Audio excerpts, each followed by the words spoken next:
원하는 삶을 살려면 누구 삶? 내 삶입니다. 내 삶, 내 인생이죠. 저는 어렸을 때부터 제 삶을 잘 살고 싶은 게 일반적인 경우보다 좀 더 컸던 것 같아요. 어떻게 하면 내 삶을 잘 살까? 이 고민을 하는데, 자, 우리가 욕망 덩어리거든요. 욕망. 인간이 욕망 덩어리입니다. 이게 욕심 덩어리예요. 내가 뭐 갖고 싶어, 뭐 하고 싶어. 그 고민을 한 거죠, 저도. 아, 내가 내 이 욕망을 내려놓을 수 있나? 저는 그 종교인이 될 거에 대해서도 되게 진지하게 고민했던 사람이거든요. 나 자신을 되게 깊이 들여다보는 시간을 갓 스물이 됐을 때 정말 진하게 한번 가졌었는데, 근데 이제 내 안에 이게 많구나, 스님은 힘들겠구나 생각도 했던 건데, 여하튼 우리가 일단 내가 원하는 삶을 살려면 일단 내가 진짜 원하는 게 뭔지를 알아야 됩니다. 본인과 자문자답을 하셔야 되는 거고, 남들 눈에 어떻게 보이기 위한 게 아니라 진짜 내가 원하는 거, 진짜 내가 원하는 게 뭔지를 알아야 됩니다. 그게 1번이에요. 그래서 우리가 원하는 삶을 살려면 첫 번째, 내 욕망의 실체를 파악해야 된다. 그러니까 이거 단순히 뭐 철학적인 얘기 하려는 게 아니에요. 부자 관련된 조금 더 현실적인 얘기를 해보자는 건데, 이게 되게 중요한 게, 제가 예를 들어 막 어렸을 때부터 이렇게 소형 부동산을 막 늘려왔는데, 제가 어느 순간 그런 것들을 싹 정리하고 더 위로 올라가면서 이제 강남 건물 신축까지 한 거거든요. 단순히 자산의 크기만으로는, 아니면 단순히 어떤 수익률 측면에서는 작은 거 여러 개 갖고 있는 거, 그게 나아요. 또 뭐 수백 채 갖고 있을 수도 있거든요. 근데 그걸 택하지 않은 거는 내 욕망의 실체에서 좀 그럴듯한 걸 갖고 싶다, 좀 더 뚜렷하게는 나 강남에 등기치고 싶다, 이런 게 더 강했던 것 같아요. 이게 1번이지 그 다음부터 하나씩 내려가는 건데, 대부분의 초보자들은 이것도 모르고 그냥 뭐 그냥 돈 많이 벌면 좋지 해서, 그러면 그냥 돈 많이 번다는 이런 것들을 찾아다니다가 계속해서 그냥 헛발질 하는 거거든요. 내가 진짜 원하는 게 뭐지? 내가 현금 흐름을 원하나? 내가 어떤 자본 차익을 원하나? 아니 나는 워커홀릭, 정말 하루 종일 일하더라도 돈이 많이 버는 걸 원하나? 아니면 나는 조금 이제 워라밸 있게, 그게 다 같은 것 같지만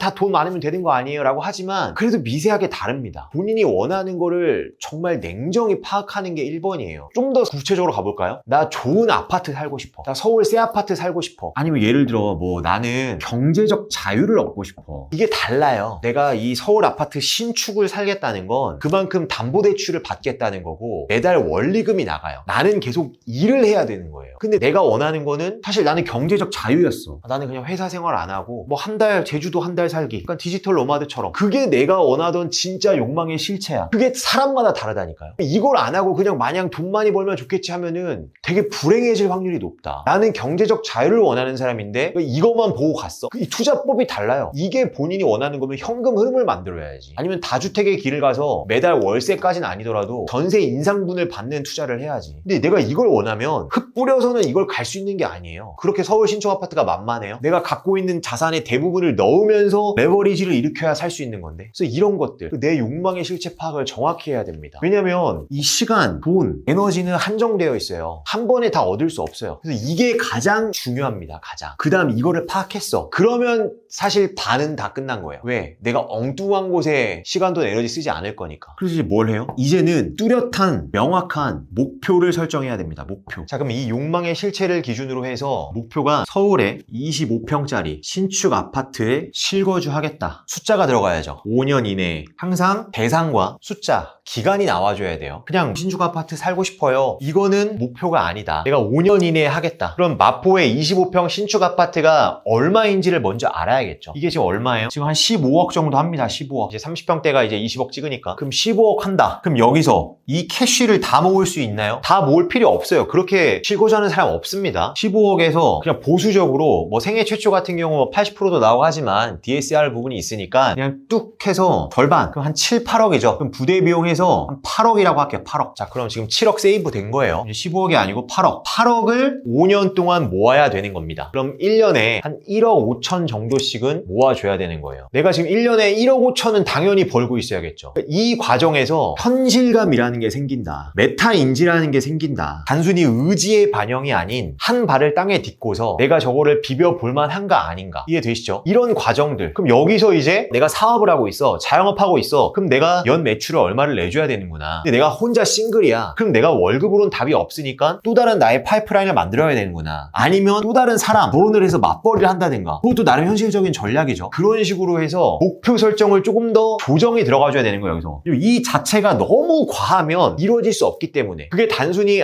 못 이뤘네 정도가 아니라 우린 인간이잖아요. 감정이 있기 때문에 이게 몇 번 반복되다 보면 스스로 어떤 이 자존감이라던가 또 뭐 좌절감 떨어지는 거예요. 그래서 너무 무리한 목표를 또 세우면 안 되는 거죠. 이 과정이 이제 목표 설정에 대한 거. 그 과정에서 다시 한번 내가 진짜 이거를 원하는 게 맞나? 다시 한번 스스로와의 자문자답. 근데 내가 아무리 생각해도 내 안에 너무 뼛속 깊이 존재해서 나 계속해서 세월이 흐르면 흐를수록 이게 더 강해질 것 같다. 그러면 그거와 마주해야 돼요. 그거 무시하면 더 인생은 불행해지는 거거든요. 그래서 여기서 이걸 왔다 갔다 하는 과정이 초반에 꽤 있을 거다. 그건 필연적인 거고 그 과정이 반복되다 보면 나에 대한 이런 객관성이 조금씩 올라가는 거죠. 그럼 이거를 조금 낮추던가. 예를 들어 이게 누군가는 비벼볼만 할 것이고 누군가는 너무 멀리 느껴져. 그럼 조정을 해야 되는 거죠. 어떻게 조정해요? 마포라는 동네를 포기하거나 내가 신축이 포기가 안 되겠으면 근데 나는 마포라는 동네가 너무 좋아. 그럼 이거를 준신축으로 가야죠. 아니면 이 연도 목표 기간을 조금씩 늦추거나 이걸 7년, 9년, 10년 이런 식으로 가거나 거기서 계속 조정이 일어나야 돼요. 3번은 이제 뭐예요? 이제 구체적인 계획 수립이죠. 아주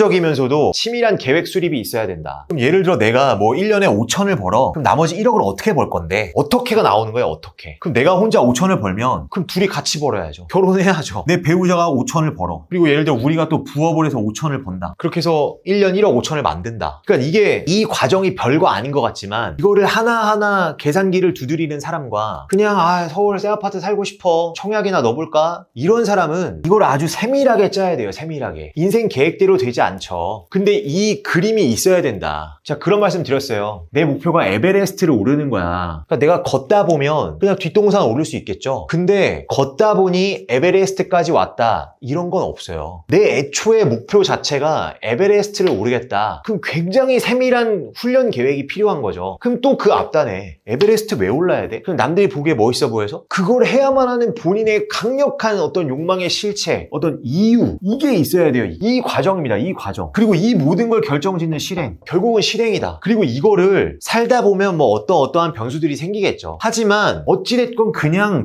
해야 돼요. 왜? 이미 2단계에서 너무도 깊이 고민했기 때문에 여기서 조금 무너진다? 그건 내가 진짜 원하던 게 아닌란 말이에요. 그냥 밀고 가야 돼요. 내가 달리기로 했으면 비가 와도 달리고 술을 먹어도 달리고 졸려도 달리고 그냥 달려야 된다. 왜? 내가 단순히 그 달리는 거를 어설프게 한 게 아니었잖아. 이거를 되게 깊이 있게 한 거였잖아. 나의 욕망의 실체 파악, 뚜렷한 명확한 목표 설정, 구체적인 치밀한 계획 수립, 그리고 실행. 이 단어는 사실 특별한 단어가 없어요. 우리가 늘상 다 알고 있던 것들인데 오늘 이 영상을 보시고 이거를 내가 얼마만큼 깊이 있게 받아들이냐에 따라서 지금 우리 구독자분들께서 내가 지금 그럼 뭘 해야겠구나, 내가 뭘 하지 말아야 하겠구나를 알게 되실 거예요. 나의 이유와 나의 욕망에 어떻게 보면 나의 어떤 꿈에 그거 실체를 본인 스스로가 느꼈기 때문에 그럼 앞으로 인생에 어떤 어려움과 힘듦이 와도 계속해서 밀고 갈 수 있다고 봅니다. 그 과정에서 뭐 좋은 책 보는 거, 좋은 영상 보는 거, 주변에 좋은 사람 두는 거, 내 자신의 어떤 건강과 멘탈 관리 잘 하는 거, 이런 것들이 되게 중요하겠죠. 근데 그래도 그 밑단의 가장 근원적인 건 이거다, 이거. 내 어떤 이유, 내가 지금 이 길을 가고자 하는 이유, 내가 부자가 돼야 하는 이유. 그래서 각자 본인만의 이유, 어떤 꿈의 실체, 욕망의 본질을 파악하시면서 한 번뿐인 인생 우리 다 같이 멋지게 살아보면 좋겠습니다. 파이팅!